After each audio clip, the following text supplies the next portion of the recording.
오늘 의제는 없는데 하나만 이야기할게요. 지금 민주당이 읍소 전략이잖아. 아까 말한 그래도 뭐 빨간색을 찍으시겠습니까? 내가 네. 오늘 곰곰이 생각을 해봤어. 그 전략이 맞는지. 왜냐하면 읍소 전략을 하니까 우리가 잘못한 게 맞다. 우리를 찍어달라. 이렇게 이야기하는 게요. 전략으로서는 좋지 않아요. 왜냐하면 이번 선거는 핵심 지지층들이 부딪히는 선거야. 우리가 아무리 지지고 볶아봐야 투표율 50% 간당간당 할 거예요. 이런 상황에서 우리가 잘못했지만 쟤들보다 우리가 덜 나쁜 놈이니까 찍어주세요 전략보다는 잘한 건 내세우는 게 더 낫다고 생각해요. 예를 들어서 그거는 할 텐데 저는 그 말씀에 동의하면서 다른 게 이게 후보에 따라 달라요. 이를테면 저는 제가 나대고 소리를 크게 질러봤자 성수형 옆에 있으면 저는 소리 안 지르는 사람처럼 보여요. 성수형이 차분하게 얘기해봤자 제가 옆에 있으면 차분하지 않아로 보이는 이 상대 효과가 있거든요. 박영선은 누가 봐도 여성 중에서 세고 장군 같은 캐릭터였고 싸워서 진 적이 없는 사람이에요. 근데 시장을 하기 위해서 조금 겸손한 척 저희 뽑아주십시오. 이게 박영선이 아니라면 당장 전략 바꾸라고 했을 거예요.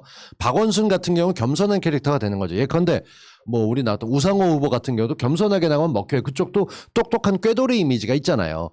그러니까 저는 당 자체의 전략으로 봤을 땐 푸나님 말씀이 맞아요.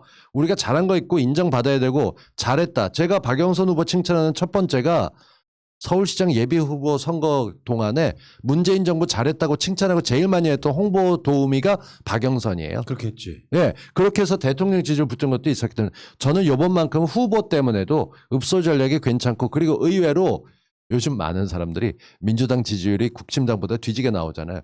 그거 되게 고소하는 사람들 많아요.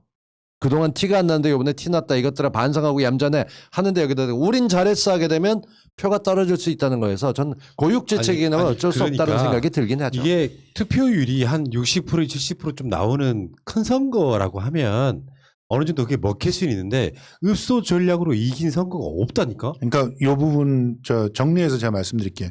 각자가 선택을 달리해야 돼요. 지금 박영선 후보 같은 경우는 읍소 전략이 맞아요. 그리고 민주당은 여기다 대고 뭐 예를 들어 잘났다 이런 얘기는 할 필요 없고 약속한 걸 지키는 모습을 보여주면 돼요. 추경 통과시켰잖아요. 그리고 이해충돌 방지법 당장 통과시키세요. 걔네들 또 지금 국짐이 발목 잡고 있잖아요. 국짐 탓할 필요 전혀 없어. 그냥 가서 표결하세요. 그래서 통과시켜. 시끄럽게 하고 막 난리치다 그래도 통과시켜. 해야 돼요. 그런 식으로 국민과 약속한 거는 아주 뚝심 있게 한다라고 하는 모습을 지금 보름 안에서라도 보여줘야 돼요. 이런 얘기하긴 네. 뭐한데 이낙연 이제 뭐 전 대표죠. 이낙연 전 대표를 놓고 읍소 전략 말고 뭐 다른 전략에 나올 게 있을 것 같아 보여요. 그러니까 이게 이 양반이 정확히 따지면은 임명직으로 빛을 발지 선출직으로 빛을 본 건 지역에서였었어요. 중앙정치의 큰 무대에 쓰긴 전략이 너무 옛날 프레임인 거죠. 다행히도 지금 우리 후보랑 맞으니까 괜찮다는 거고 그리고 지금 가루가 되게 까이는 건 아니어도 바닥 민심이 안 좋은데 일부에선 대통령이 나와서 사과해야 이긴다 이런 얘기들 해요. 근데 저는 그건 반대예요. 네. 그러니까 지금 성수형 말씀하신 대로 급한 법안들 처리하고 어떻게든 오늘 뭐가 됐건 지금 그 급하게 돼 있는 추가의 경정 예산 같은 걸 통과시켰단 말이에요. 재난지원금 같은 거 집어넣겠다고 했던 거. 그거는 해나가는 건 뚜벅뚜벅. 김태년 스타일은 크니까 그쪽도 5월이 만기지만 그때까지 밀 수 있는 건 다 밀어야 돼요. 그렇죠. 2, 3년치 일한다는 각오로 2, 3개월을 일하지 않으면 못 이겨요. 그거는 다음 정권의 틀이 안 되는 거죠. 그러니까 내 말에 거기서 제가 하나 더 추가시키면 그럼 대통령과 청와대는 거기는 잘난 체를 해야 돼요. 그러니까 내 말의 의미는 뭘 다 못한 것처럼 이야기하고 그렇지만 민주당은 절대 표가 안 간다고. 맞아요. 내 말의 의미는 예를 들어 이런 거야. 앞으로 방역을 더 잘할 수 있게 해주십시오. 그러니까 전에 잘했던 걸 끌어와서 더 잘하게 해달라. 이런 전략이 돼야 되는데. 그러니까 그게 바로 청와대나 이 정부 쪽에서 해야 되는 전략이다. 그러니까 당은 반응할 필요 없다. 당은 뚜벅뚜벅 자기 일을 해라.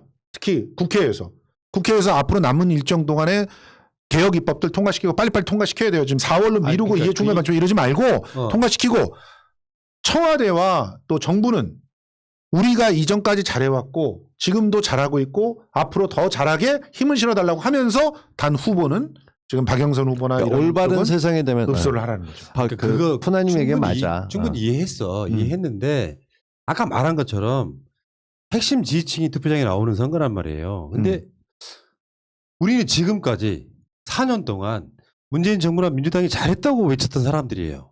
근데 어느 날 갑자기 잘못됐습니다. 읍소 전략. 지금 언론이 그걸 보면서 예전에 그 자유한국당이 탄핵당하고 나서 무릎 꿇고 막 이러던 그 장면을 보여주면서 그러니까 엄청 잘못한 것처럼 이미지화 시키더라고요. 맞아요. 그게 지금 얘기한 거에서 빼박으로 한 가지 문제 때문에 이게 사실 부동산 투기꾼을 욕해야 될 건데 도둑놈을 욕하는 대신에 세컴 같이 지켜주는 돈 받고는 용역을 욕하는 것도 아니고 그냥 자물쇠 걸어두고 똑같은 데인데 우리만 털렸어 라는 식으로 얘기하니까 그럼 이젠 막았어야지 라고 기대하는 게 있으니까 거기에 대한 사과예요. 맞아요. 근데 부동산 문제에 대한 사과는 지금 청와대에서 다주택자가 없다라고 얘기하고 하지만 저쪽에서 나가다 보면 국진당은 여러 채 갖고 있는 사람들이 많아요. 방통위원들 같은 경우 이번에 재산 나온 거 보면 그런데도 욕하는 사람들이 없거든요.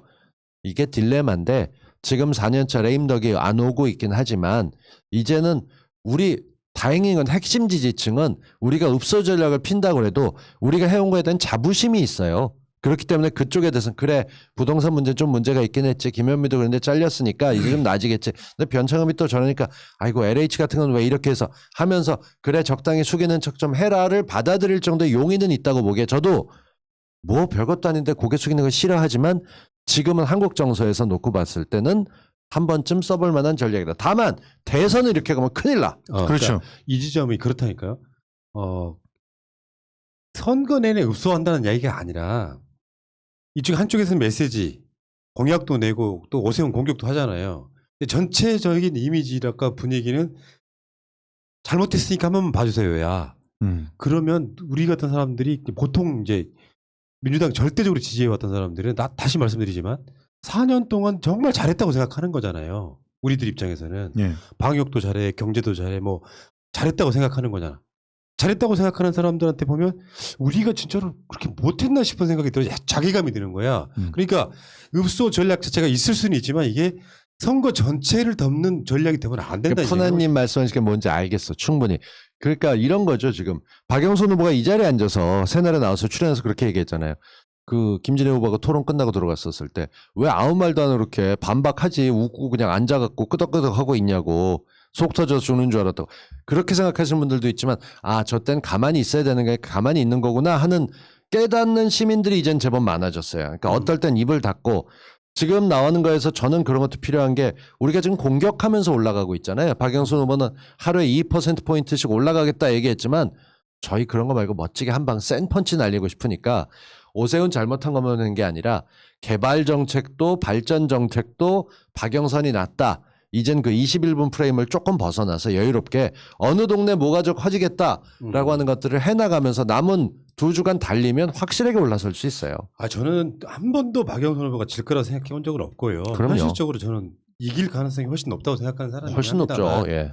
이게 너무 저 자세가 결국에는 우리가 잘못한 걸 인정해버리는 꼴이 돼서 뭐 결국은 투표라는 게 뭐예요? 못한 사람들한테 정권을 뺏어서 다른 놈한테 주는 전략인 거잖아. 예. 그러니까 이게 여러분들이 양해는 안 차겠지만 오히려 최선을 다했습니다라고 하는 게 전략을 살짝 바꾸는 게 나쁘지 않다는 거죠. 그게 한 3일 전쯤 지날 때 음. 사람들한테 울리게 되는 게 지금 4월 2, 3일 재보궐선거 있기 전에 후보가 얘기를 못하도 지금 나가는 거에서 우리야말로 진짜 잘할 수 있고 이제까지 잘한 걸 이어갈 수 있는 거다라는 게 양동작전처럼 가고 있어요.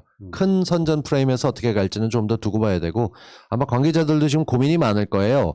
위에서 지금 선대본부장으로 돼 있는 이낙연 스타일이 돼 있는 거 사실 뭐 많은 분들이 다 얘기해 이제 와서 소용없는 얘기지만 그냥 모두 다 국민 재난지원금으로 줬으면 어떻게든 살아날 걸 스스로 어렵게 한 게 있으니까 이제는 좀 풀어가는 게 있어야죠. 오케이. 자, 그 이야기 여기까지 하시고